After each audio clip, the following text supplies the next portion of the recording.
है ना कसम जा तनी चौरा बेच के और शैम्पू की कुछ दे दो, बड़ी जोर के भूख लगा 10 दिन से कुछ नहीं खाइले। अरे हो बुची जी ऐसन बाऊ माने तार घर परिवार नहीं खे कोई नहीं के हमार माई मर गइल, बाबू मर गइल। चाचा उचा भौजाई नहीं खे घर से के दे देले बाबू। ये भगवान घोर कलयुग आगुल बतावा है सन लइकी हमर बस एगो चाची रहले ओ घर से खा दे देली कोतरे माई मरल त ये बुची पढ़ल लिखल बहु काम धंधा कर तू कहीं बताओ कंपनी आजकल नया नया खुलल बैसन नहीं की पढ़ल लिखल माई आज पढ़ रही है। जाय दरो ना तो खाई खाना हां भूख लागल बा। अच्छा ठीक बा चलो लाई तोरे के दे तनी का हम तो बाद में ठीक है अरे पागल हो ठीक बा जा जी एने मिल जाई ना। हां मिल जा सही में बताओ तुम सोच बहुत नहीं बैठे कर ले पूछ रहा बड़ा भगवान हमरे जा तो जगह कोई ना होला ना तो भगवान होलन जनल हो जा ठीक बताओ है दादा बताओ है कुमार का चलाई के बिया भीख मांगती है कोई कहेला कि गरीबी का कहाला ई गलत आदमी से न कोई सीखी आई बताओ जे निकलले बाबा के भगवान कहीं जगह ना दे कोई बाटे हो तनी कुछ दे दा जा कोई बाटे दादी कुछ दे दा 10 दिन से खाना नहीं की खोइले। रोई मत बुची जी जाता नहीं ठीक बन जाए। देखो बेचारी का आज दिन खराब बा तब ना बेचारी भीख मांगता नहीं ज्यादा हम कहाँ कर सकते। अरे बुचिया अरे हमारे ढेर मच्छर हो गल बा संगले में तनी कनिया दीदी अभी तनी फोन लगाओ तो वीडियो कॉल ढेर दिन हो गल बा बती आइला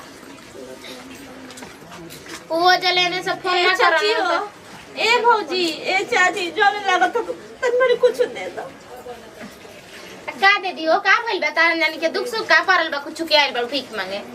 दूरे रह तनी साथ के कना तो बुझाता करे जब पे चललो ए अरे का भइल बा बुझाता की अब बस तन मेरे कुछ हमके दे दा वो घर दुआर नहीं के केहू नहीं तारा जैसन भीख मांगे वाली नु हम ढेर देखले बानी कि नाटक को कया आया मांग आ बॉयफ्रेंड के रिचार्ज करवा दे बेली सन बेच के चाउ कहूं हमार कोई नहीं के चाची हम लोग खुद दुनिया में अकेले पैदा भइल बानी। अच्छा हां ठीक है बा मांग लिया दोसरा घरे हमारे घरे नहीं के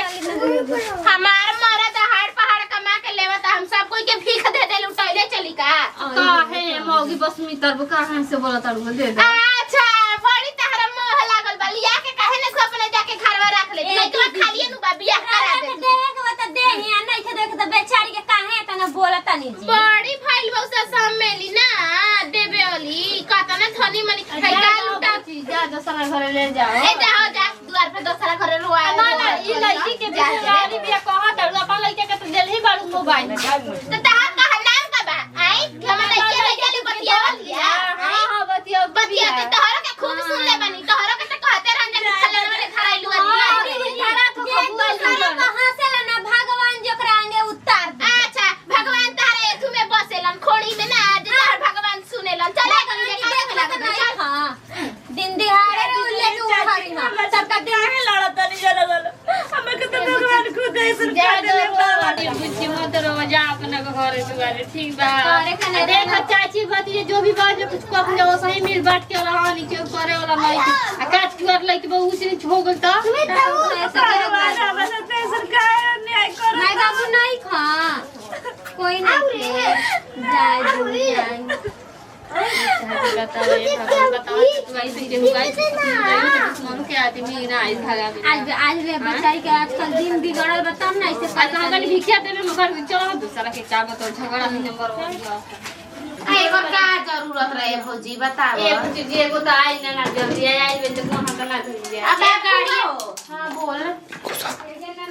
बड़ी चुड़िया निकला था फुआ के रे महंगा नु हो जनी दीदी बुच्ची आई सही बोले सब हाथवा में खुश रह कनी हाथवा में धरावा पनिया बिस्लेरी के न नहीं कल कल चलेला जी अभी तक ले अरे जानत नहीं कि का दीदी जी भुला गनी का ओइला ढेर दिन हो गइल बता नहीं कि जान आ कैसन तो पानिया लागत है भौजी का करबू हमनी के आरो के पिए के आदत हो गइल बा आ जानलू भौजी कुलारा हमके ठंडा ठंडा पानिया देला अच्छा तो देखिए तनी ये सब सामान बारे गहना गुरिया पैसा बा भुला जाई हां कना रे पूछिए लेकिन कुछ कहियो शुरुए ले नु कुछ ना बोलेले बुझाले ना सकले एकरा मुंह ले फुओ नहीं कि सुनाले संधे हुआ तो तनी ठीक हो ये के केनियो ले पे फुआ फुआ लागो रहेले ए फुआ देखबू तो ए आता ना गर्मी लागता है करा चारवा बड़ी नीक लागत ले ली हम राउरा लाइकी तोरा के हम दोस्त देखो तानी दीदी जी ये गजब हाल कर घर नहीं के आ दोसर किन के लगाओ कपार में का कन्या जानबू तो भजे जे बड़ी गर्मी लागता एशिया में रहे के आदत नु हो गइल बा ए चाहे फ्रिजो भी बैठे ने तो फ्रिजवा हवा ठंडा ठंडा देवेला हमनी के एसी कहां ले आए का दीदी जी एसी ए हमनी के खाएंगे देसी आ वो तो काल मुना रहबे कहीं हो भाऊजी हो कि विदेशी त हमनी के का करेंगे तो अरे ए भाऊजी भुआ कहते ना कि फ्रिजा भी बैठ जाए ना तो ठंडा ठंडा हवा तो देवेला बड़ हवा देवेला निमन फ्रिजवा खोल के बैठ जाई ना एकदम तोरा बहुत बड़े बुखार फ्रिजा में सुतबो करलु फुआ बड़ा छोटा फ्रिजा होई ना तब का हमर ननदी के लगले नु बियाह बा त जइबे नु कर बुझा देख लिया लो कि हम खाली ई नहीं है कि हमर लंबा लंबा फेंकी ना हमरा में ई है एक आदत बा कि हम फेंकी ना हमरा घर में जौने बा तौने हम बताई ना तो सोना के थारिया में खाना खाते हो बुझत हो लोग ना भगवान हमरा घरे सोना के त थरिया ना फेंका दानो पुन कोई के कर देबे ना जे तो काहे ना पूछी रे जे लिया दे मेरी दुगो का के तो जानी के दुख बा हो कि लेके आई तो इला के दुगो हमरा के कान में के ले दल रहती तनी हमर कान में देखा तो एकर बियाह होई त ना लेके आई मैं बतावा आराम कर चल एतनी घर में ना कोनिया के जाके कोई घर में लाइन बा लाइन तो नहीं कटल आ का बनैले बौजा तकारी भात है सोड़िया कतला पहले बड़ फुआ छोड़ ना दे दागो लग जाई कतला के हो बताओ हमरा के अरे 5000 के हो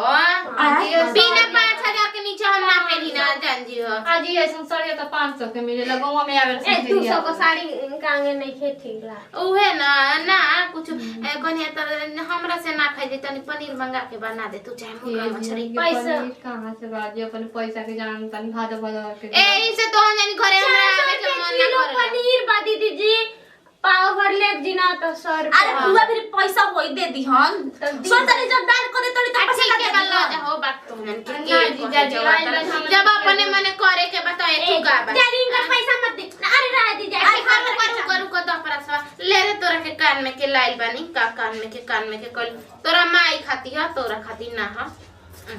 सॉरी ना बाबू जानू कि हम खाली बड़े बड़े फेंकी ना लो तारा खाती दो जोड़ा कान में के लेके आई बानी अरु कहो तोहरो के दे दे तार मुंह देखाई नानू देले रही ओ घरी अजी सोना के हो दीदी जी हमरा आंखें चकमकात आई देख के आ धरे तोरा खाती हार लेके आई बानी आ हल्ला हो उनकर दे दा सोना चानी फुला दे अल्लाह तारा के चानी के ले लेनी अंगूठी देखले बड़ी रही फुआ ना में दूरा कमी ही है दूरा कमी एकदम करे ले सब के खातिर ला देले हम के नहीं के दे दे फुआ हमरो के अरे तो तोरा के भुला गनी देखू जानले तो हम ठीक हमेशा है में भुला जा हमेशा भुला जा हमेशा जो हम तो से ना बोल भाग ई का करे तार लइकिया हो किसे बरला कने उ सब छोड़ जा घर में चलता नहीं आवा जा पास वाले ले जाता नहीं गाना कुरिया में भुला जाए देखो जाता है जहाँ ना देखा हम के बुझाला कि तोली ना हम से बोली ना देबो करे ना कदी तो जान के खरीदलो खरीदाई इतना महंगा महंगा लेके आइल बानी अच्छा हम जितना कर बुझा दो उतना कर ताड़ी अब दे दे लेबे अब कहा नहीं कदी दीदी पनीर बना के तो कहां ने पनीर बनी जी चलो ना देखो तनी के से पैसा से मांग ले तानी कर्जा पे